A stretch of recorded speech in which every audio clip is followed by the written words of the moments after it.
এটা প্রত্যেক মানুষেরই মাথাতে অন্তত জীবনে একবার আসবে। হতে পারে সেই লোক ধনী অথবা গরিব, রাজা অথবা প্রজা, কালো বা সাদা, হলুদ বা বাদামি, সে থাকতে পারে আমেরিকায় বা ইংল্যান্ডে, অথবা থাকতে পারে ভারতে বা সৌদি আরবে। এই প্রশ্নটা পৃথিবীর প্রত্যেক মানুষের মাথাতেই জীবনে অন্তত একবার উঁকি দিয়ে যাবে। আমাদের কেন সৃষ্টি করা হয়েছে? আমরা এই পৃথিবীতে কেন? আমাদের এখানে আসার উদ্দেশ্যটা কি? আর পৃথিবীর বেশিরভাগ মানুষই মনে করে যে অবশ্যই এখানে একজন সৃষ্টিকর্তা আছেন, মানে সর্বশক্তিমান ঈশ্বর, আর ঈশ্বরের কারণেই এখানে এসেছি। তবে সামান্য কিছু মানুষ আছে যারা বিশ্বাস করে না যে সৃষ্টিকর্তা বলে কেউ একজন আছেন, মানে সর্বশক্তিমান ঈশ্বর। আর তারা মনে করে যে এই মহাবিশ্ব সৃষ্টি হয়েছে পুরোপুরি দুর্ঘটনাক্রমে, আর আমরা মানুষরাও এই পৃথিবীতে এসেছি এরকম দুর্ঘটনাক্রমে। ধরেন সাগরের বিচে দেখলেন একটা মানুষের পায়ের ছাপ। সে সময় একজন লজিক্যাল মানুষ চিন্তা করবে এই পায়ের ছাপ তৈরি হয়েছে কোনো মানুষের হাঁটার কারণে। একজন লজিক্যাল মানুষ ভাববে না যে পায়ের ছাপটা তৈরি হয়েছে দুর্ঘটনাক্রমে, অথবা পায়ের ছাপটা তৈরি হয়েছে সমুদ্রের পানির স্রোতে। যখন পানি চলে যায় তখন পায়ের ছাপ তৈরি হয়। একজন লজিক্যাল মানুষ বুঝতে পারবে যে পায়ের ছাপটা তৈরি করেছে কোনো একজন মানুষ, এটার একটা উদ্দেশ্য আছে, কেন এটা তৈরি হয়েছে। এখন এই প্রশ্নটা যে সৃষ্টির পেছনে উদ্দেশ্যটা কি, এর উত্তর দেওয়া যায় দুটো দৃষ্টিভঙ্গি থেকে। এক নাম্বার হচ্ছে সৃষ্টিকর্তার দৃষ্টিভঙ্গি থেকে, মানে সর্বশক্তিমান ঈশ্বরের, আর দুই নাম্বার হলো সৃষ্ট জিনিসের দৃষ্টিভঙ্গি থেকে, মানুষের দৃষ্টিভঙ্গি। এখানে প্রথম দৃষ্টিভঙ্গিটা হচ্ছে আমাদের স্রষ্টা সর্বশক্তিমান ঈশ্বরের দৃষ্টিভঙ্গি। কোন কারণে তিনি মানুষকে সৃষ্টি করেছেন, কোন কারণে এত কিছু তিনি সৃষ্টি করেছেন। আর দুই নম্বর সৃষ্টি করা জিনিসের দৃষ্টিভঙ্গি থেকে, মানে মানুষের দৃষ্টিভঙ্গি, যে সর্বশক্তিমান ঈশ্বর কেন আমাদের সৃষ্টি করেছেন। যেসব লোকজন সর্বশক্তিমান ঈশ্বরের অস্তিত্বকে মেনে নিতে চায় না, তারা মনে করে যে আমরা মানুষরা এই পৃথিবীতে এসেছি দুর্ঘটনাক্রমে। তাহলে সেই ফিলোসফি অনুযায়ী মানুষ আর অন্যান্য সৃষ্ট জিনিসের মধ্যে কোনো পার্থক্য নেই, সবাই এসেছে দুর্ঘটনাক্রমে। মানুষ আর অন্যান্য পশু পাখি সবাই দুর্ঘটনাক্রমে। এই লোকগুলোর জীবনে নির্দিষ্ট কোনো উৎস নেই, তাদের অস্তিত্বের পেছনে কোনো উদ্দেশ্য নেই, আর তারা অন্যান্য পশু পাখির মতোই জীবন ধারণ করে, খায়, তারা ঘুমায়, আরাম করে, বংশবিস্তার করে, ব্যাস। তাহলে মানুষ আর অন্যান্য পশু পাখির জীবনের উদ্দেশ্য একই হয়ে গেল, খাওয়া, পান করা, ঘুমানো, আরাম করা, বংশবিস্তার। যেহেতু তাদের জীবনের কোনো উদ্দেশ্য নেই, তারা এইসব কাজে দক্ষ হওয়ার চেষ্টা করে, যেমন খাওয়া দাওয়া, পান করা, চলাফেরা। তারা হয়ে যায় বস্তুবাদী, আর সেই কারণেই এই লোকগুলোর কাছে বস্তুবাদ হয়ে যায় ঈশ্বর। আর এই বস্তুবাদের কারণে এই লোকগুলোই তৈরি করে ড্রাগস, টাকা কামানোর জন্য, আরামাইশের জন্য। তারা তৈরি করে বোমা, ভয়ঙ্কর সব মারণাস্ত্র, লিপ্ত হয় অবাধ যৌনাচারে, ব্যভিচারে, তারপর সমকামিতায় আর পর্নোগ্রাফিতে। এতে তাদের মধ্যে কোনো বিকার নেই। তারা ড্রাগস তৈরি করুক অথবা পর্নোগ্রাফিতে ব্যস্ত থাকুক, তাদের মূল উদ্দেশ্যটা বস্তুবাদ ছাড়া আর কিছুই নয়। আসুন আজকে আমরা এই প্রশ্নটার উত্তর খোঁজার চেষ্টা করি দুটো দৃষ্টিভঙ্গি থেকেই, যে সৃষ্টির উদ্দেশ্যটা আসলে কি। প্রথমে আমরা দেখব আমাদের সৃষ্টিকর্তার দৃষ্টিভঙ্গি, সর্বশক্তিমান ঈশ্বরের দৃষ্টিভঙ্গি, অর্থাৎ আল্লাহ সুবহানাহু ওয়া তাআলার দৃষ্টিভঙ্গি। কোন কারণে তিনি মানুষকে সৃষ্টি করেছেন। আল্লাহ সুবহানাহু ওয়া তাআলা কোরআনে বলেছেন, সূরা গাফির অধ্যায় নম্বর 40 আয়াত নম্বর 57, যে আকাশমণ্ডলী আর পৃথিবীর সৃষ্টি অনেক মহান মানুষের সৃষ্ট জিনিসের চেয়ে, কিন্তু অধিকাংশ মানুষ এখনো সেটা বুঝতে পারে না। অনেক মানুষ মনে করে যে আমরা হলাম সৃষ্টির সেরা জীব, তবে আল্লাহ বলেছেন আকাশমণ্ডল আর পৃথিবীর সৃষ্টি মানুষের সৃষ্ট জিনিসের চেয়ে অনেক বেশি মহান। এখন যদি উত্তর দিতে হয় যে কেন আল্লাহ সুবহানাহু ওয়া তাআলা সর্বশক্তিমান ঈশ্বর আমাদের সৃষ্টি করলেন, আল্লাহ সুবহানাহু ওয়া তাআলার অন্যতম একটা বৈশিষ্ট্য, ঈশ্বরের বৈশিষ্ট্য হচ্ছে সৃষ্টিকর্তা, সেরা সৃষ্টিকর্তা। আর আল্লাহ পবিত্র কোরআনে বলেছেন সূরা মুমিনুন অধ্যায় নম্বর 23 আয়াত নম্বর 14, যে আমাদের স্রষ্টা আল্লাহ সুবহানাহু ওয়া তাআলা, তিনি সর্বোত্তম স্রষ্টা। যদি একজন স্রষ্টা থাকেন, তার বৈশিষ্ট্য যদি হয় সৃষ্টিকর্তা, তার সৃষ্ট জিনিস থাকতে হবে। যদি কোনো সৃষ্টি না থাকে তাহলে কোনো সৃষ্টিকর্তা থাকবে না। যেমন ধরেন আপনি বললেন যে ওই লোকটা সেরা লেখক, তাকে প্রশ্ন করা হবে যে আপনি কি কি জিনিস লিখেছেন, আপনার লেখা বইগুলো কোথায়, আর্টিকেলগুলো কোথায়। সেই লোক তখন বই বা আর্টিকেল দেখালে আমরাও বলতে পারি যে হ্যাঁ এই লোকই সেরা লেখক। একইভাবে আল্লাহ তাআলার অন্যতম একটা বৈশিষ্ট্য হচ্ছে সৃষ্টিকর্তা, সর্বোত্তম সৃষ্টিকর্তা। তাহলে অবশ্যই তার সৃষ্টি থাকবে। তবে তার মানে এই না যে আল্লাহ সুবহানাহু ওয়া তাআলা তার সৃষ্টির উপরে নির্ভরশীল। আল্লাহ পবিত্র কোরআনে বলেছেন সূরা জুমার অধ্যায় নম্বর ৩৯ আয়াত নম্বর ৬২ যে আল্লাহ সুবহানাহু ওয়া তাআলা সবকিছুর স্রষ্টা এবং তিনি তার সৃষ্টির উপর নির্ভরশীল নন। তিনি এগুলোর উপর নির্ভর করেন না, তবে তার সৃষ্টি জিনিসগুলো তার উপর অবশ্যই নির্ভর করে। সৃষ্টিকর্তাকে আরবি করলে হবে খালিক, যিনি সৃষ্টি করেন। মূল আরবি শব্দ খালাকা। খালাকা এটাকে দুই ভাগে ভাগ করা যায়। খালাক শব্দের একটা মানে হচ্ছে একটা জিনিস থেকে অন্য কিছু জিনিস তৈরি। এই কাজটা আল্লাহ তাআলার পাশাপাশি আমরা মানুষ আর অন্যান্য পশু পাখিও পারি। যেমন ধরেন একজন কাঠমিস্ত্রি, সে তৈরি করে চেয়ার টেবিল, কাজটা করছে কাঠ আর পেরেক দিয়ে। তবে সেই কাঠ নেওয়া হচ্ছে বন গাছ থেকে। কাঠমিস্ত্রি গাছটাকে তৈরি করেনি, কোনো মানুষ তৈরি করেনি, তৈরি করেছে আল্লাহ তাআলা। পেরেকগুলো তৈরি করা হচ্ছে ধাতু থেকে, যেটা সংগ্রহ করা হয় পাথর থেকে, আর এই পাথরও আল্লাহ সুবহানাহু ওয়া তাআলার সৃষ্টি। তাহলে মানুষ যেসব জিনিস তৈরি করতে পারে সেগুলো মৌলিক উপাদানের উপর নির্ভর করে, আর এই সবগুলো উপাদান বানিয়েছেন আল্লাহ তাআলা। তাই এই ধরনের সৃষ্টি, একটা সৃষ্টি থেকে অন্য কিছু তৈরি করা, এই সৃষ্টিগুলোর সংখ্যায় সীমিত। একেবারে চূড়ান্ত আর সত্যিকারের সৃষ্টি হচ্ছে একেবারে শূন্য থেকে কিছু সৃষ্টি করা, এবং এটা আর কেউ করতে পারবে না আল্লাহ সুবহানাহু ওয়া তাআলা বাদে। শূন্য থেকে কিছু সৃষ্টি করা, এটাই একেবারে চূড়ান্ত সৃষ্টি। কোন সৃষ্ট জিনিস এটা তৈরি করতে পারবে না, পারেন যিনি সৃষ্ট নন আল্লাহ সুবহানাহু ওয়া তাআলা, যিনি বিশ্বজগতের স্রষ্টা। যেহেতু এখানে ঈশ্বরের বৈশিষ্ট্য হচ্ছে সৃষ্টিকর্তা, সৃষ্টি তো অবশ্যই থাকবে। কোরআনে আল্লাহর অনেকগুলো বৈশিষ্ট্যের কথা আছে।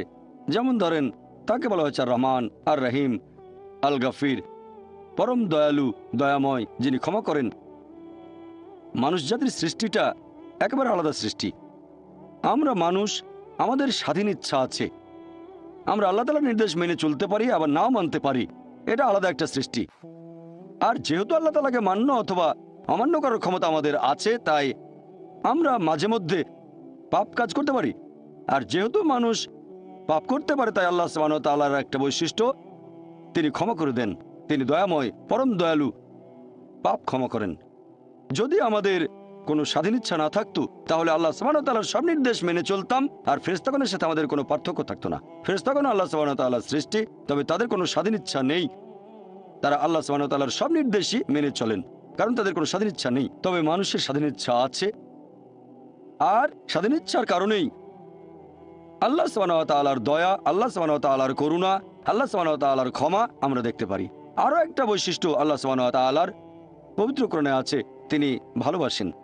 আর আল্লাহ সুবহানাহু ওয়া তাআলা পবিত্র কোরআনে অনেক জায়গায় বলেছেন যে আল্লাহ তাদের ভালোবাসেন যারা তাকে বিশ্বাস করে, যারা ধৈর্যের সাথে অপেক্ষা করে, ন্যায়নিষ্ঠ কাজ করে, ধর্ম পালন করে, যারা ধৈর্যশীল আর অধ্যবসায়ী হয়, যারা তার কাছে আসে এবং যারা তাকে বিশ্বাস করে। আল্লাহ পবিত্র কোরআনে বলেছেন সূরা আলে ইমরান অধ্যায় নম্বর ৩ আয়াত নম্বর ৩১, আল্লাহ বলছেন সর্বশেষ চূড়ান্ত নবী মুহাম্মদ সাল্লাল্লাহু আলাইহি সাল্লামকে, তাকে বলছেন যে বলো, যদি আল্লাহকে ভালোবাসো আমাকে অনুসরণ করো, আল্লাহ তোমাদের ভালোবাসবেন আর তোমাদের অপরাধ ক্ষমা করবেন। আমাদের নবীকে নির্দেশ দিয়েছেন স্রষ্টা আল্লাহ সুবহানাহু ওয়া তাআলা মানুষকে বলার জন্য যে আল্লাহকে ভালোবাসলে তোমরা আমাকে অনুসরণ করবে, মানে নবীকে। আল্লাহ সুবহানাহু ওয়া তাআলা তোমাদের ভালোবাসবেন আর তোমাদের অপরাধ ক্ষমা করবেন। এরকম একটা হাদিস মুহাম্মদ সাল্লাল্লাহু আলাইহি সাল্লামের আছে তিরমিজিতে, আর এই হাদিসটাকে সহিহ বলেছেন শেখ নাসিরউদ্দিন আলবানী, সহিহ তিরমিজি হাদিস নাম্বার 3540।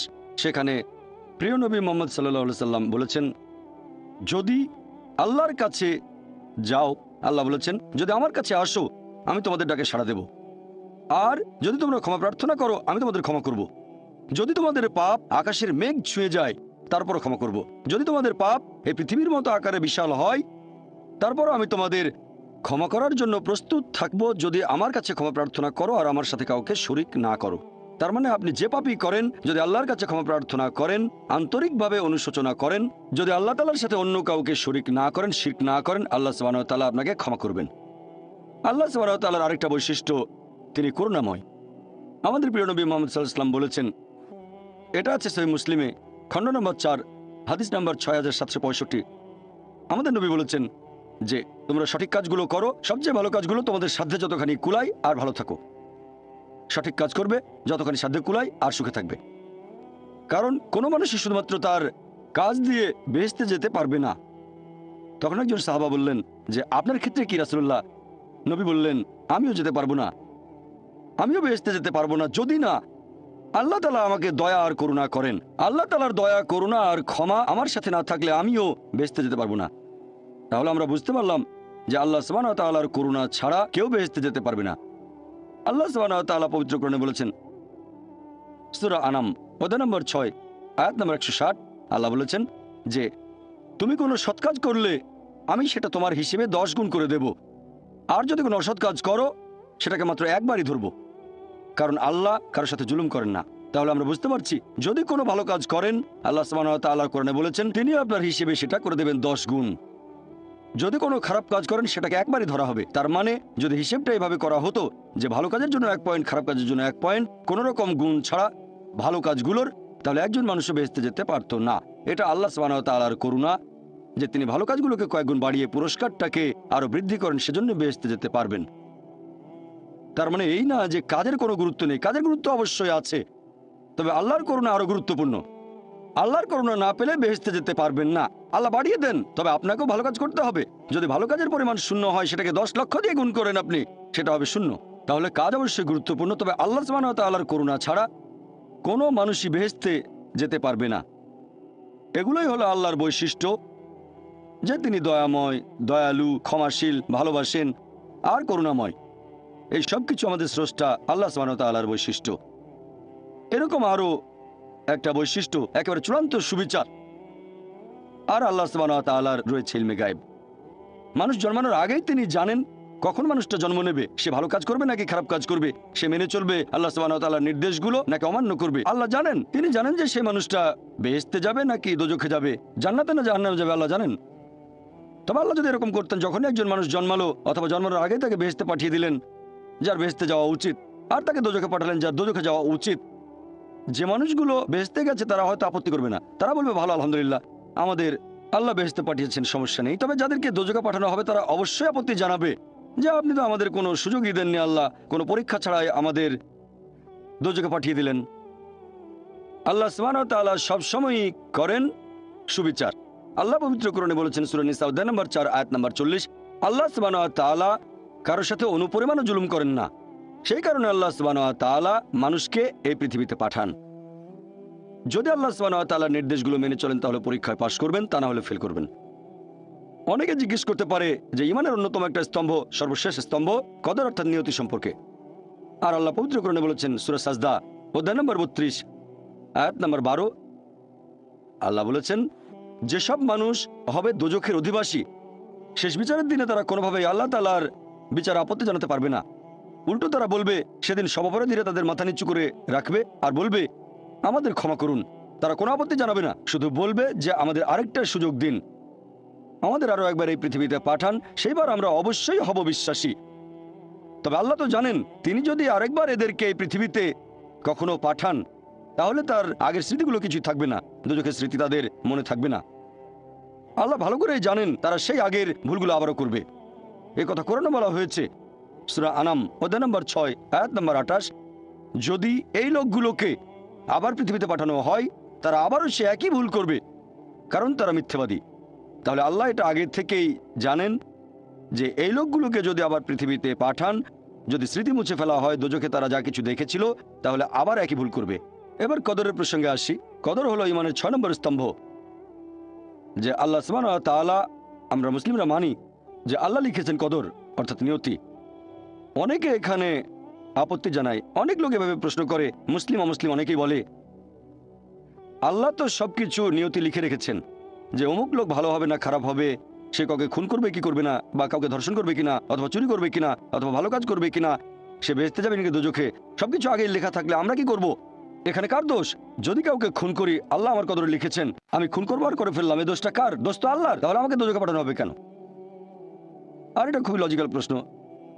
এই প্রশ্নের উত্তরে বলবো আমাদেরকে এই কদর বা নিয়তির ধারণা আগে বুঝতে হবে যে আল্লাহ সুবহানাহু ওয়া তাআলা আগে থেকে লিখে রেখেছেন একটা মানুষ কখন জন্মাবে, তারপরে সে কোন দেশে জন্মাবে, কখন মারা যাবে, কোন দেশে মারা যাবে। আল্লাহ পবিত্র কোরআনে বলেছেন সূরা ইসরা অধ্যায় 17 আয়াত নম্বর 14, যে যখন কোনো শিশু জন্ম নেয় তার কর্মগুলো আমি তার গ্রীবালগ্ন করে দিই। একজন মানুষের ব্যাপারে আল্লাহ জানেন সে কি করবে, ভালো না খারাপ, সঠিক না বেঠিক, সে বেহেশতে যাবে নাকি দোজখে যাবে। তবে আল্লাহ সুবহানাহু ওয়া তাআলার আছে ইলমে গায়েব। যে ধরেন একটা ক্লাসে একজন টিচার পড়াচ্ছেন 100 জন ছাত্রকে প্রায় 1 বছর ধরে, আর পরীক্ষা শুরুর আগে টিচার অনুমান করলেন যে এই ছাত্রটা এবারের পরীক্ষায় ফার্স্ট হবে, ফার্স্ট ক্লাস ফার্স্ট। এই ছাত্র পাবে সেকেন্ড ক্লাস, এই ছাত্র করবে ফেল। এটা আমি উদাহরণ হিসেবে বলছি। এর কিছুদিন পরে পরীক্ষা হয়ে গেল, প্রথম ছাত্র হলো ফার্স্ট ক্লাস ফার্স্ট, এই ছাত্র সেকেন্ড ক্লাস, আর ওই ছাত্রটা করলো ফেল। এখন আপনাদের প্রশ্ন করি, যে ছাত্র ফেল করেছে সে কি টিচারকে বলবে আপনি বলেছিলেন যে আমি ফেল করবো তাই ফেল করেছি? এখানে দোষটা কার, টিচারের নাকি ছাত্রের? কার দোষ? ছাত্রের। টিচার অনুমান করেছেন এই ছাত্রটা বাইরে ঘুরে বেড়ায়, ঠিকমতো ক্লাসে আসে না, সিনেমা দেখতে যায়, এই জন্য সে ফেল করবে। ওই ছাত্র মোটামুটি মাঝারি, এই ছাত্র খুব মেধাবী, অনেক পরিশ্রম করে, তাই টিচার পরীক্ষা শুরু হওয়ার আগে অনুমান করেছেন এই ছাত্র হবে ফার্স্ট ক্লাস ফার্স্ট, এই ছাত্র সেকেন্ড ক্লাস, ওই ছাত্র ফেল। তারপর আসলে ওই ছেলে ফার্স্ট ক্লাস ফার্স্ট, এই ছেলে সেকেন্ড ক্লাস, আর ওই ছাত্র ফেল। টিচার অনুমান করেছেন, তার মানে এই না যে দোষটা টিচারেরই হবে। টিচার সবাইকে পড়িয়েছেন সঠিকভাবে, সমানভাবে। একইভাবে আল্লাহ সুবহানাহু ওয়া তাআলার আছে ইলমে গায়েব। তিনি ভবিষ্যৎ সম্পর্কে জানেন। কিছু জিনিস ঠিক করা আছে যে এই লোকটা জন্মাবে অমুক দেশে, জন্মাবে অমুক দিনে, আর সে মারা যাবে অমুক দেশে, অমুক তারিখ, ইত্যাদি ইত্যাদি। তার পরিবেশ ধনী হবে নাকি গরিব হবে। তবে পছন্দটা এখানে আপনার। যেমন ধরেন 12 স্ট্যান্ডার্ড পাস করার পরে অপশন আপনার হয়তো ইঞ্জিনিয়ার হবেন, অথবা ডাক্তার হবেন, বা একজন আইনজীবী। এখানে পছন্দ আপনার, ঠিক করলেন আপনি হবেন ইঞ্জিনিয়ার। এখন আল্লাহ এটা আগে থেকেই জানেন যে 12 স্ট্যান্ডার্ড পাস করার পরে আপনি ইঞ্জিনিয়ার হওয়ার চেষ্টা করবেন, তাই আল্লাহ আগে লিখে রেখেছেন। ব্যাপারটা এমন না যে আল্লাহ লিখে রেখেছেন বলে আপনি বেছে নিচ্ছেন। যেহেতু আপনি এটাই বেছে নেবেন তাই আল্লাহ আগে লিখে রেখেছেন। এখানে পছন্দ আপনার, তবে আল্লাহ আপনার পছন্দ জানেন। যেমন ধরেন একটা রাস্তার মোড়ে আসলেন, সামনে 5টা রাস্তা, রোড নাম্বার 1, 2, 3, 4, 5। এখানে পছন্দ আপনার, বেছে নিতে পারেন রোড নাম্বার 1, 2, 3, 4, 5। আপনি গেলেন রোড 2-এ, এটা আগে থেকেই লেখা আছে আপনার নিয়তিতে যে আপনি যাবেন 2 নম্বর রোডে। ব্যাপারটা এমন না যে আল্লাহ লিখেছেন বলে আপনি করছেন। যেহেতু আপনি এটাই বেছে নেবেন তাই আল্লাহ আগে লিখে রেখেছেন। তাহলে পছন্দ আপনার। আপনি চাইলে টাকা উপার্জন করতে পারেন ভালো কাজের মাধ্যমে, হালাল উপায়ে, অথবা পারেন চুরি করে, হারাম উপায়ে। পছন্দ আপনার। ধরেন চুরি করলেন, এটা আপনার সিদ্ধান্ত। তবে আল্লাহ আগে থেকে জানেন যে এই লোকটা সহজে টাকা পেতে চায়, তাই চুরি করবে। তাই আল্লাহ আগে লিখে রেখেছেন যে এই লোকটা 25 বছর বয়সে চুরি করবে। এখানে দোষটা কার? দোষ আসলে আপনার। তবে আল্লাহর আছে ইলমে গায়েব, তাই তিনি আগেই লিখে রেখেছেন। সিদ্ধান্তটা আপনার। আল্লাহ তাআলা মানুষদের দিয়েছেন স্বাধীন ইচ্ছা। আপনি আল্লাহ তাআলাকে দোষ দিতে পারবেন না আপনার পাপের জন্য। যদি আপনি দোজখে যান, যাবেন আপনার পাপ কাজগুলোর জন্য, আর যদি বেহেশতে যান সেটার কারণ হবে আল্লাহ সুবহানাহু ওয়া তাআলার অসীম করুণা। আসলে এবারে আমরা এই সৃষ্টির পেছনের উদ্দেশ্যটাকে দেখি আরেকটা দৃষ্টিভঙ্গিতে। সৃষ্টি করা জিনিসের দৃষ্টিভঙ্গি, মানুষের দৃষ্টিভঙ্গি থেকে সৃষ্টির পেছনের উদ্দেশ্য, সেটা হচ্ছে সর্বশক্তিমান ঈশ্বর কোন কারণে মানুষ সৃষ্টি করেছেন। আর এই প্রশ্নটার উত্তর আছে পবিত্র কোরআনে, সূরা আরাফ অধ্যায় নম্বর 7, আয়াত নম্বর 172 এবং আয়াত 173। আল্লাহ বলেছেন যে স্মরণ করো তোমার প্রতিপালক আদম সন্তানের পৃষ্ঠদেশ হতে তার বংশধরদের বের করেন এবং তাদের জিজ্ঞেস করেন যে আমি কি তোমাদের প্রতিপালক? তারা সবাই বলবে আমরা সাক্ষ্য দিচ্ছি আপনি আমাদের প্রতিপালক। তারপর আল্লাহ বলবেন তাহলে রোজ কিয়ামতের দিন তোমরা যেন না বলো যে জানতাম না আপনি আমাদের প্রতিপালক, অথবা এভাবে বলো না যে আমাদের পূর্বপুরুষেরা অন্য কারো ইবাদত করত, তারা শিরক করত, তারা অন্য কাউকে শরীক করেছে, আমরা তাদের অনুসরণ করেছি, সেজন্য তারা মিথ্যেবাদী, আমাদের কোনো দোষ নেই। তাহলে মানুষ জাতি এই পৃথিবীতে আসার আগে আল্লাহ তাআলা সব মানুষকে আদম সন্তানের পৃষ্ঠদেশ থেকে বের করে জিজ্ঞেস করেছিলেন যে কে তোমাদের প্রতিপালক, আর সবাই সাক্ষ্য দিয়েছিল আল্লাহ কেবল একজন, তিনি আমাদের প্রতিপালক। আর এখন আমরা পৃথিবীতে পরীক্ষা দিচ্ছি। আল্লাহ পবিত্র কোরআনে বলেছেন, আমার লেকচারের শুরুতেও কোরআনের আয়াতটা বলেছিলাম, সূরা জারিয়াত অধ্যায় নম্বর 51 আয়াত নম্বর 56। আল্লাহ বলেছেন যে আমি সৃষ্টি করেছি জিন এবং মানুষ যাতে তারা আমার ইবাদত করে। ওমা খালাকতুল জিন্না ওয়াল ইনসা ইল্লা লিয়াবুদুন। আমি সৃষ্টি করেছি জিন এবং মানুষ যাতে তারা আমার ইবাদত করে। তাহলে মানুষ এবং জিন সৃষ্টি করার পেছনের উদ্দেশ্যটা হচ্ছে যাতে তারা আল্লাহ তাআলার ইবাদত করে। ওয়ারশিপ এসেছে প্রাচীন একটা ইংরেজি শব্দ থেকে, ওয়ার্শিপ, যার মানে সম্মান করা। আর আপনারা যদি নতুন সংস্করণের ওয়েবস্টার ডিকশনারি দেখেন, সেটা বলছে ওয়ারশিপ মানে কোনো ঈশ্বর বা দেবতার আরাধনা করা এবং সম্মান করা, ঈশ্বরের আরাধনা এবং সম্মান করা। আর এই ওয়ারশিপ শব্দের আরবি করলে হবে ইবাদা। ওমা খালাকতুল জিন্না ওয়াল ইনসা ইল্লা লিয়াবুদুন। এই ওয়ার্শিপ শব্দের আরবি হচ্ছে ইবাদা। এই ইবাদার মূল আরবি শব্দ হচ্ছে আব্দ, যার মানে হচ্ছে ভৃত্য। আর একজন ভৃত্যের দায়িত্ব তার মনিবের যাবতীয় ইচ্ছার আদেশগুলো পালন করা। তাহলে ইবাদা মানে আল্লাহ সুবহানাহু ওয়া তাআলার ইচ্ছার কাছে সম্পূর্ণভাবে আত্মসমর্পণ করা। ইবাদা মানে আমাদের স্রষ্টা আল্লাহ তাআলার যাবতীয় ইচ্ছার কাছে সম্পূর্ণভাবে আত্মসমর্পণ করা। আর আপনারা খেয়াল করলে দেখবেন যে এটাও একটা ইবাদতের অংশ হবে যদি আল্লাহ সুবহানাহু ওয়া তাআলার প্রশংসা করেন। আর আল্লাহ পবিত্র কোরআনে বলেছেন সূরা আন-নাসর অধ্যায় নম্বর 110 আয়াত নম্বর 3, আল্লাহ বলেছেন, ইযা জা নাসরুল্লাহি ওয়াল ফাত ওয়া রাআইতান নাস ইয়াদখুলুনা ফি দীনিল্লাহি ফাজা ফাসাব্বিহ বিহামদি রাব্বিকা ওয়াস্তাগফির ইন্নাহু কানা তাওয়াবা। যার মানে প্রশংসা সহ প্রতিপালকের মহিমা ঘোষণা করো, প্রশংসা সহ আল্লাহর মহিমা ঘোষণা করো। তাহলে এক ধরনের ইবাদত হচ্ছে আমাদের স্রষ্টা আল্লাহর প্রশংসা করা। অনেকে জিজ্ঞেস করতে পারে যে আল্লাহ তাআলার কাছে মানুষের করা এই প্রশংসার কি কোনো প্রয়োজন আছে? আল্লাহ সুবহানাহু ওয়া তাআলা কি মানুষের এই প্রশংসার উপরে নির্ভর করেন? আসল কথা হচ্ছে পৃথিবীর সব মানুষ যদি আল্লাহ তাআলার প্রশংসা করে সেটা তাকে মহান করতে পারবে না। আর কোনো মানুষ যদি তার প্রশংসা নাও করে তাতে কোনো ক্ষতি হবে না, তিনি একই রকম থাকবেন। যদি বলেন আল্লাহু আকবার 1000 বার লক্ষবার, তাতে আল্লাহ আরো মহান হয়ে যাবেন না।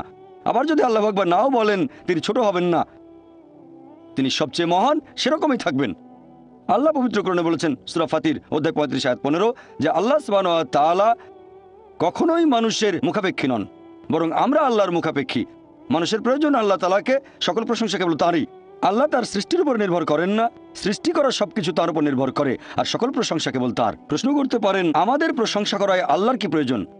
এর কারণ হচ্ছে এতে আমাদের নিজেদেরই উপকার হবে, কারণ এটা মানুষের একটা বৈশিষ্ট্য।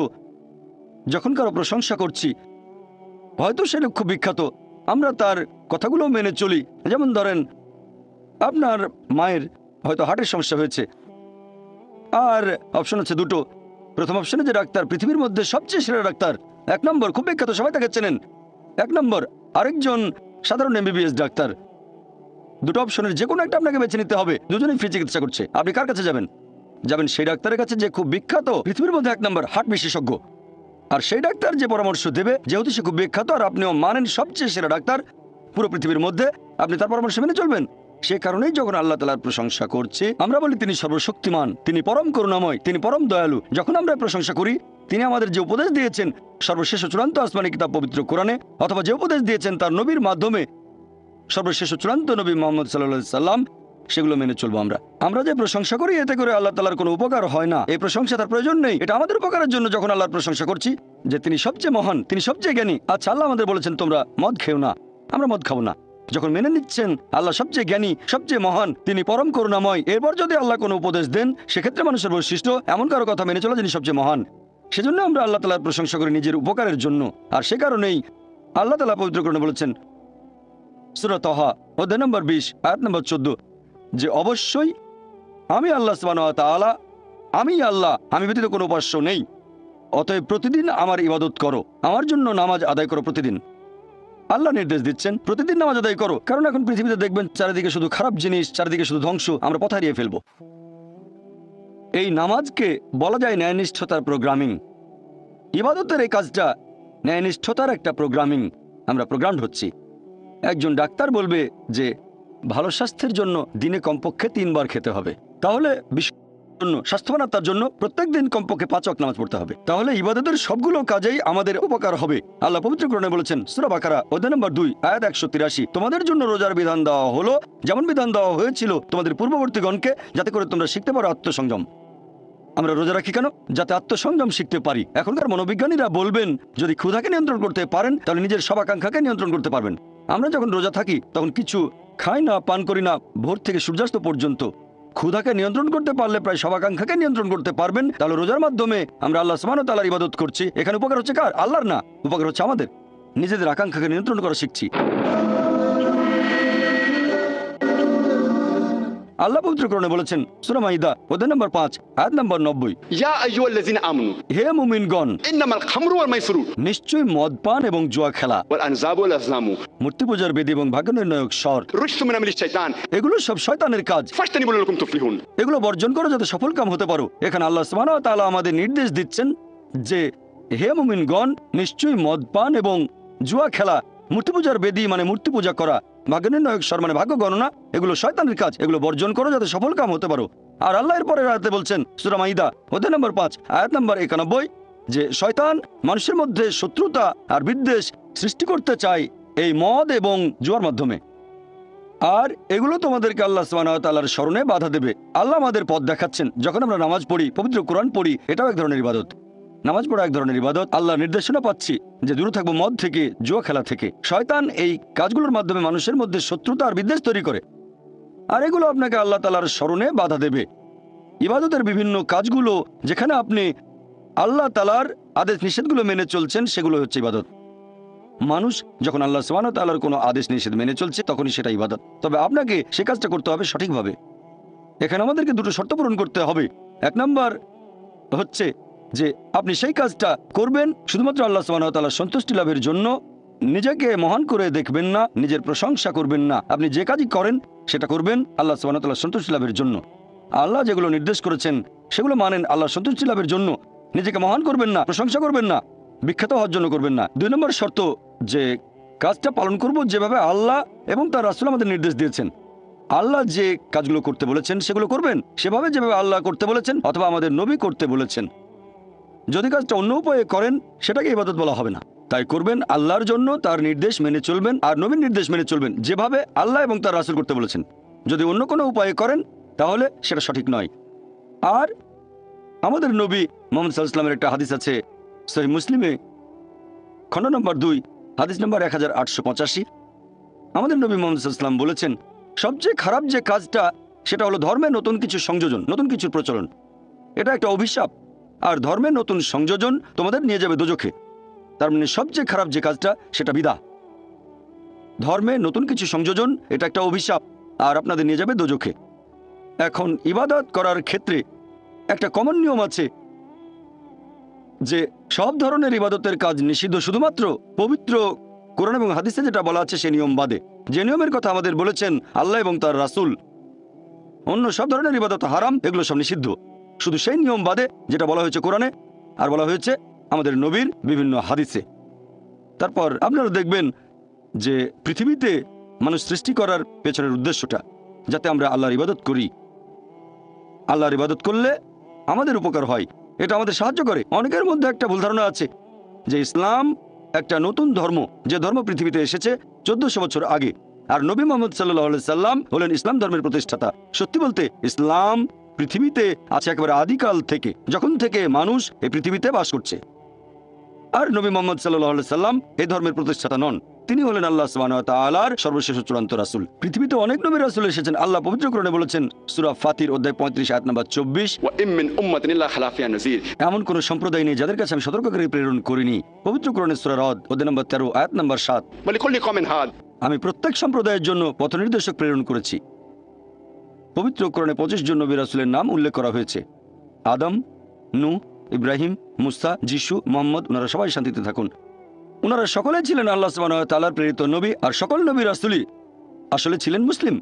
মুসলিম হচ্ছে সেই লোক যে আল্লাহর কাছে নিজের ইচ্ছাকে সমর্পণ করে। আর ইসলাম শব্দটার মূল যে আরবি শব্দটা সেটা সালাম, যার মানে শান্তি। আরেকটা মূল শব্দ সালেমা বা সিলম, যার মানে সর্বশক্তিমান ঈশ্বরের কাছে আত্মসমর্পণ করা। তাহলে এক কথা ইসলাম মানে আল্লাহ তাআলার কাছে আত্মসমর্পণ করার মাধ্যমে শান্তি অর্জন করা, সৃষ্টিকর্তার কাছে আত্মসমর্পণ করা।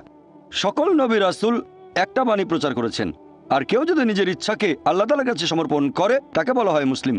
পবিত্র কোরআনে সূরা আল ইমরান অধ্যায় নম্বর 3 আয়াত নম্বর 52 যে ঈসা আলাইহিস সালাম অর্থাৎ যীশু খ্রিস্ট ছিলেন মুসলিম। আল্লাহ পবিত্র কোরআনে বলেছেন সূরা আল ইমরান অধ্যায় নম্বর 3 আয়াত নম্বর 67 যে ইব্রাহিম নবী ইহুদি বা খ্রিস্টান নন, তিনি ছিলেন মুসলিম। আর যেহেতু আমাদের সৃষ্টিকর্তা একজন, মানুষ জাতি একটা, তাই ধর্মও হওয়া উচিত একটা। সেজন্য আল্লাহ পবিত্র কোরআনে বলেছেন সূরা আল ইমরান অধ্যায় নম্বর 3 আয়াত নম্বর 19 إن الدين عند الله الإسلام। আল্লাহ সুবহানাহু ওয়া তাআলার কাছে একমাত্র গ্রহণযোগ্য দিন হচ্ছে ইসলাম। তার মানে আল্লাহ তাআলার কাছে আত্মসমর্পণ করার মাধ্যমে শান্তি অর্জন করা। আল্লাহ এই কথা আবার বলেছেন সূরা আল ইমরান অধ্যায় নম্বর 3 আয়াত নম্বর 85 যদি কেউ ইসলাম ব্যতীত অন্য কোনো ধর্ম গ্রহণ করে সেটা আল্লাহ তাআলা কবুল করবেন না, এবং আখিরাতে সে হবে ক্ষতিগ্রস্তদের অন্তর্ভুক্ত। যেহেতু আমাদের স্রষ্টা একজন, মানুষ জাতীয় একটা, সেজন্য ধর্মও থাকবে একটা। আর সব নবী রাসূল একটা ধর্মই প্রচার করেছেন। স্রষ্টার কাছে নিজের ইচ্ছাকে সমর্পণ করা, শুধু আল্লাহর ইবাদত করব, অন্য কারো নয়। আর আল্লাহ পবিত্র কোরআনে বলেছেন সূরা বাইনা অধ্যায় নম্বর ৯৮ আয়াত নম্বর ৭ যে যারা ঈমান আনে এবং সৎ কাজ করে তারাই সৃষ্টির মধ্যে শ্রেষ্ঠ। এখানে আল্লাহ সুবহানাহু ওয়া তাআলা মানুষজাতিকে বলেছেন সৃষ্টির সেরা জীব, সবার মধ্যে সেরা।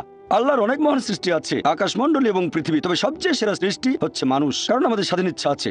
আর সেই স্বাধীন ইচ্ছায় যদি আল্লাহ তাআলার নির্দেশগুলো মেনে চলি, আমরা হব সৃষ্টির সেরা জীব, সবার উপরে। ফেরেশতাগণের চেয়েও ভালো হয়ে যাব আমরা, কারণ ফেরেশতাগণের স্বাধীন ইচ্ছা নেই, মানুষের স্বাধীন ইচ্ছা আছে। তারপরে যদি আল্লাহকে মেনে চলি তাহলে ফেরেশতাগণের উপরে চলে যাব। তবে আল্লাহর আদেশ না মানলে আমরা হয়ে যাব শয়তানের ভাই। তাহলে এই মানুষ জাতি আমরা আল্লাহ সুবহানাহু ওয়া তাআলার সৃষ্ট জিনিসের মধ্যে সেরা।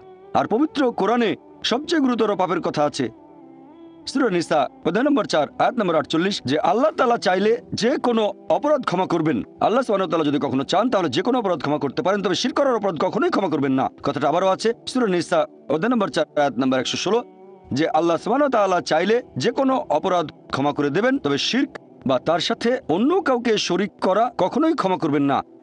মানুষ জাতির জন্য সবচেয়ে বড় পাপ আল্লাহ সুবহানাহু ওয়া তাআলার সাথে অন্য কাউকে শরীক করা, অন্য কাউকে ইবাদত করা আমাদের সৃষ্টিকর্তা কেবলমাত্র এক আল্লাহকে বাদ দিয়ে। আর আল্লাহ সুবহানাহু ওয়া তাআলার একটা বৈশিষ্ট্য হচ্ছে ভালোবাসা। আমি একথা আগেও বলেছি যে আল্লাহ সুবহানাহু ওয়া তাআলা তাঁর সৃষ্টিকে ভালোবাসেন, যেহেতু আমাদের ভালোবাসেন তাঁর করুণা দিয়ে, আর আমাদের দিয়েছেন সব ধরনের নিয়ামত। আল্লাহ আমাদের অনেক নিয়ামত দিয়েছেন, বাতাস দিয়ে শ্বাস নেই, পানি পান করি, অন্যান্য সুযোগ সুবিধা আল্লাহ আমাদের দিয়েছেন জীবনে, কারণ তিনি ভালোবাসেন।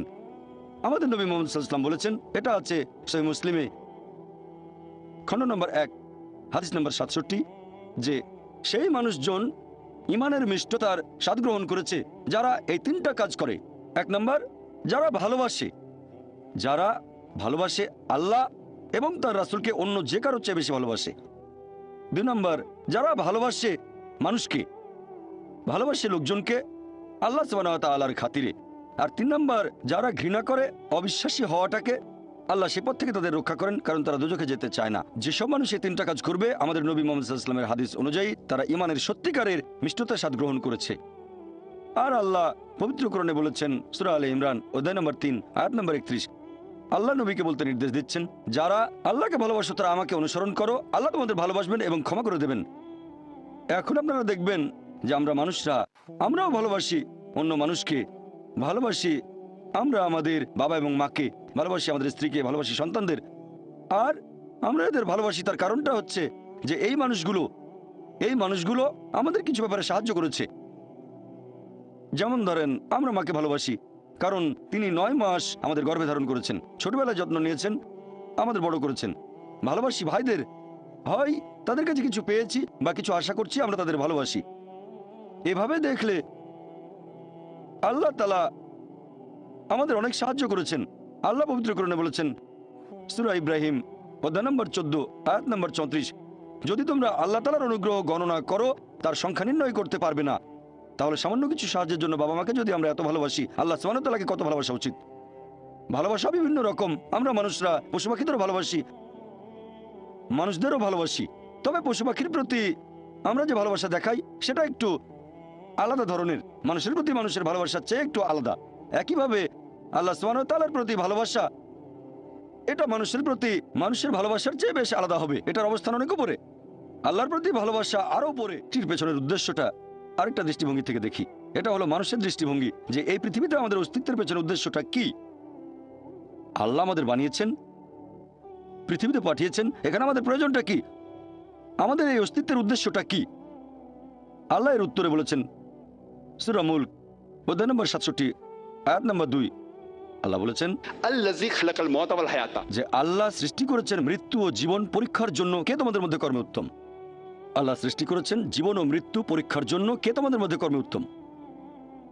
আল্লাহ পবিত্র কোরআনে বলেছেন সূরা আলে ইমরান অধ্যায় নম্বর ৩ আয়াত ১৮৫, আল্লাহ বলেছেন কুল্লু নাফসিন যায়কাতুল মউত, প্রত্যেক জীব মৃত্যুর স্বাদ গ্রহণ করবে, আর চূড়ান্ত বিচার হবে রোজ কিয়ামতের দিনে। যাকে সেদিন দোজখ থেকে রক্ষা করা হবে আর বেহেশতে দাখিল করা হবে, সেই পৃথিবীর উদ্দেশ্য অর্জনের সফল কাম। কারণ এই পার্থিব জীবন ছলনাময় ভোগ ব্যতীত আর কিছুই নয়। তার মানে এই পৃথিবীতে আমাদের ইহকাল, এটা পরকালের জন্য একটা পরীক্ষা। যদি আল্লাহ সুবহানাহু ওয়া তাআলার আদেশগুলো মেনে চলেন তাহলে পরকালের জীবনে বেহেশতে যেতে পারবেন, আর আদেশগুলো না মানলে বেহেশতে যেতে পারবেন না, দোজখে যাবেন। তাহলে এই জীবন আমাদের অস্তিত্বের পেছনের উদ্দেশ্য, আল্লাহ বলছেন পরকালের জন্য পরীক্ষা। আর আল্লাহ পবিত্র কোরআনে বলেছেন সূরা আনকাবুত অধ্যায় নম্বর 29 আয়াত নম্বর 2 যে তোমরা কি মনে করো আমরা ঈমান এনেছি এটা বললেই তোমাদের ছেড়ে দেওয়া হবে? তোমাদের অবশ্যই পরীক্ষা নেব। যদি শুধু মুখে বলেন আল্লাহকে বিশ্বাস করি, আমি একজন মুসলিম, আমি একজন মুমিন, এটা বললেই আল্লাহ ছেড়ে দেবেন? এখানে পরীক্ষা শেষ। আল্লাহ বলছেন তোমরা জানো না আমি পরীক্ষা করব? শুধু বললেন আমি একজন মুসলিম, শুধু মুখে বললেন আমি বিশ্বাসী, মুখে বললেন আমি আল্লাহর কাছে নিজের ইচ্ছাকে সমর্পণ করি, তাহলে আপনাকে ছেড়ে দেওয়া হবে না। আল্লাহ অবশ্যই পরীক্ষা করবেন।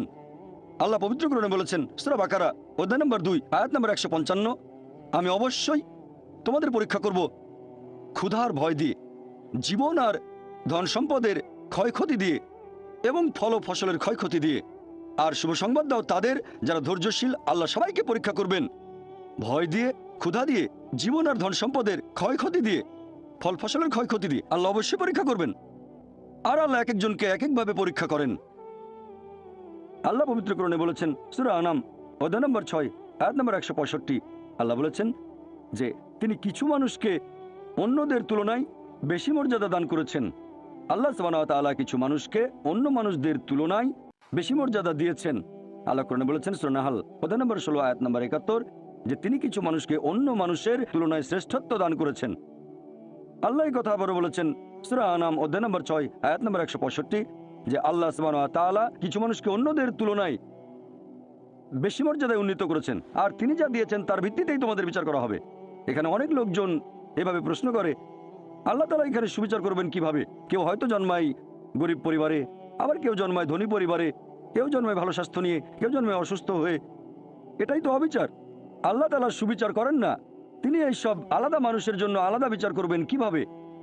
আমরা জানি যে পার্থিব জীবনে আছে জন্ম আর মৃত্যু, বিভিন্ন অসুখ হতে পারে, কেউ গরিব কেউ ধনী, এই সবই আসলে পরীক্ষা। আর আল্লাহ পবিত্র কোরআনে বলেছেন সূরা আনফাল অধ্যায় নম্বর 8 আয়াত নম্বর 28 আল্লাহ বলেছেন যে অবশ্যই তোমাদের ধন সম্পদ আর সন্তান সন্ততি এগুলো তোমাদের জন্য পরীক্ষা। এরপর সূরা মুনাফিকুন অধ্যায় নম্বর 63 আয়াত নম্বর 9 যে তোমাদের সম্পদ আর সন্তান সন্ততি যেন তোমাদেরকে আল্লাহ তাআলার স্মরণে উদাসীন না করে। আল্লাহ তাআলা এক একজন মানুষকে এক একভাবে পরীক্ষা করেন। আপনি যদি কাউকে জিজ্ঞেস করেন যে ভালো কাজগুলো কি কি আর ভালো কাজগুলো কি, এ ব্যাপারে আস্তিক নাস্তিক সব ধরনের মানুষই তখন বলবে ভালো কাজ হচ্ছে দান করা, নিজে সন্তুষ্ট থাকা। কয়েকটা ভালো কাজের কথা বললে দান করা থাকবে। এখন একজন মানুষ পরোপকারী কি না সেটা আল্লাহ কিভাবে পরীক্ষা করবেন? কিন্তু সবার সম্পদ যদি সমান থাকে, পরীক্ষার ব্যাপারটা তাহলে আসবে কিভাবে? পরীক্ষা তখনই নেওয়া যাবে যখন কেউ হবে ধনী আর কেউ হবে গরিব। তাই আল্লাহ তাআলা এক একজনকে এক একভাবে পরীক্ষা করেন। হয়তো কেউ জন্ম নিয়েছে ধনী পরিবারে, তাই সম্পদ অনেক বেশি, আবার কেউ জন্মায় গরিব হয়ে। তবে যে লোকটা ধনী, ইসলামিক শরিয়া অনুযায়ী ইসলাম ধর্মের একটা স্তম্ভ হচ্ছে জাকাত, যে প্রত্যেক ধনী লোক যাদের সঞ্চয় নিসাব লেভেলের উপরে 85 গ্রাম স্বর্ণ, সে প্রতি হিজরি বছরে সেই সঞ্চয়ের 2.5% জাকাত হিসেবে দান করে দেবে। সেই লোক হতে পারে লাখপতি, হতে পারে কোটিপতি। যদি সে ঠিকমতো জাকাত দেয় তাহলে সে পাবে 5 নম্বর। হয়তো সে পুরো জাকাত দিল না, সামান্য কিছু অংশ দান করলো, যা দেওয়ার কথা তার 20% দিল, যেটা দেওয়া উচিত তার সামান্য অংশ দিল, তাহলে সে ফেল করবে। আবার কেউ হয়তো জাকাতই দেবে না, একেবারেই শূন্য। আর গরিব লোককে কোনো জাকাত দিতে হবে না, সেভাবে ফুল নাম্বার। কিন্তু আমরা মানুষরা এইভাবে বলি আহা বেচারা লোকটা খুব গরিব, এই লোকটার জীবনে শুধু সমস্যা আর সমস্যা। আর ধনীদের দেখে আমরা মুগ্ধ হই। আমাদের প্রিয় নবী বলেছেন যে একজন ধনী লোকের বেহেশতে প্রবেশ করা গরিবের চেয়ে অনেক বেশি কঠিন। আর পবিত্র কোরআন বলছে সূরা আনফাল অধ্যায় নম্বর 8 আয়াত নম্বর 28 ধন সম্পদ তোমাদের জন্য পরীক্ষা, এটা পরীক্ষা। আমরা বোকা তাই এভাবে চিন্তা করি যে এই লোকটার অনেক টাকা, আল্লাহ অনেক রহমত দিয়েছেন, এটা একটা পরীক্ষা। যদি এই রহমত ঠিক মতো ব্যবহার না করেন এটা অবশ্যই রহমত, তবে এই পরীক্ষায় ফেল করার সম্ভাবনা অনেক বেশি। যেমন ধরেন বোর্ডের একটা পরীক্ষার প্রশ্ন, গত বছরের কথা, 2 বছর আগের কথা, 2002 সালের কথা। সেবারের প্রশ্ন খুব কঠিন ছিল, বেশিরভাগ ছাত্রছাত্রী উত্তর দিতে পারেনি। পরের বছর সেই প্রশ্নটা আসলো না, তখন এটা বলা বোকামি, ও দুঃখ এবার তো আসলো না, আপনি তো খুশি হবেন যে এবার আসেনি। তাহলে সম্পদ একটা পরীক্ষা। তাহলে যাদের ধন সম্পদ নেই তাদের জন্য ধনীদের তুলনায় বেহেশতে যাওয়াটা অনেক সহজ। আল্লাহ এক একজনকে এক একভাবে পরীক্ষা করেন। সেজন্য আল্লাহ বলেছেন তোমাদের ধন সম্পদ যেন তোমাদেরকে আল্লাহ তাআলার স্মরণে উদাসীন না করে, এটা একটা পরীক্ষা। নিজে সন্তুষ্ট থাকা। আর আমাদের নবী মুহাম্মদ সাল্লাল্লাহু আলাইহি ওয়াসাল্লাম বলেছেন, এটা আছে সহিহ বুখারীতে খণ্ড নম্বর 8 হাদিস নম্বর 447। নবী বলেছেন, যদি কারো কাছে একটা পর্বত সমান স্বর্ণ থাকে, সে এরকম আর একটা চায়। যদি কারো কাছে এক পাহাড় স্বর্ণ থাকে, তারপরও সে আরেকটা স্বর্ণের পাহাড় চায়। আর সর্বশেষে তার মুখগহ্বর পূর্ণ হয় কবরের মাটি দিয়ে। সে যত ধনী লোকই হোক, হয়তো সে পৃথিবীর মধ্যে সবচেয়ে ধনী লোক, তারপরও সে আরো বেশি সম্পদ চায়। মানুষ সন্তুষ্ট হয় না, বেশিরভাগ মানুষ কখনো সন্তুষ্ট হয় না। আল্লাহ পবিত্র কোরআনে বলেছেন সূরা নিসা অধ্যায় নম্বর 4 আয়াত নম্বর 32 যে আল্লাহ যেটা দিয়ে অন্য মানুষকে শ্রেষ্ঠত্ব দান করেছেন, সেটার উপরে তোমরা কোনো রকম লালসা করো না। এভাবে বলবেন না যে হে আল্লাহ, তুমি অমুককে অনেক সম্পদ দিয়েছো, অমুককে অনেক সুন্দর একটা গাড়ি দিয়েছো। এমন কিছু আল্লাহর কাছে চাইবেন না যেটা অন্য কাউকে আল্লাহ দিয়েছেন। এতে লোকসান হবে আপনার। আর আমাদের প্রিয় নবী মুহাম্মদ সাল্লাল্লাহু আলাইহি সাল্লাম বলেছেন, এটা আছে সহিহ বুখারীতে খণ্ড নম্বর 4, আমাদের নবী বলেছেন যে সেই লোকদের দেখো যাদের ভাগ্য তোমার চেয়ে খারাপ। সেই সব লোককে দেখো না যারা তোমার চেয়ে বেশি ভাগ্যবান। তা না হলে তোমরা আল্লাহ তাআলাকে স্মরণ করায় অবহেলা করতে পারো, তা না হলে প্রতিপালকের প্রতি অকৃতজ্ঞ হয়ে যেতে পারো। তাহলে নবী বলেছেন, তাদেরকে দেখো যাদের ভাগ্য খারাপ। তখন আপনি বলছেন, আচ্ছা এই লোকটার তো কোনো গাড়ি নেই, আমার একটা মারুতি অন্তত আছে। তাকে দেখবেন না যারা আছে মার্সিডিজ। ও আমার মার্সিডিজ নেই কেন? ওই লোকের গাড়ি নেই, আমার তো একটা আছে। আপনি আল্লাহকে ধন্যবাদ জানাবেন। যখন মার্সিডিজ গাড়ির মালিকের সাথে নিজেকে তুলনা করবেন, ও আমার কেন মার্সিডিজ গাড়ি দিলেন না, তাদেরকে দেখবেন যাদের ভাগ্য খারাপ। তাহলে আপনি আল্লাহ সুবহানাহু ওয়া তাআলাকে স্মরণ করছেন। আর এটাই বৈশিষ্ট্য মানুষের। এরকম একটা গল্প যে এক লোকের মনে অনেক দুঃখ, কারণ তার কোনো জুতো নেই। তারপরে সে একটা লোককে দেখলো যার একটা পাই নেই। লোকটা অভিযোগ করতো আল্লাহর কাছে যে জুতো নেই, আল্লাহর কাছে অভিযোগ করতো আমার কোনো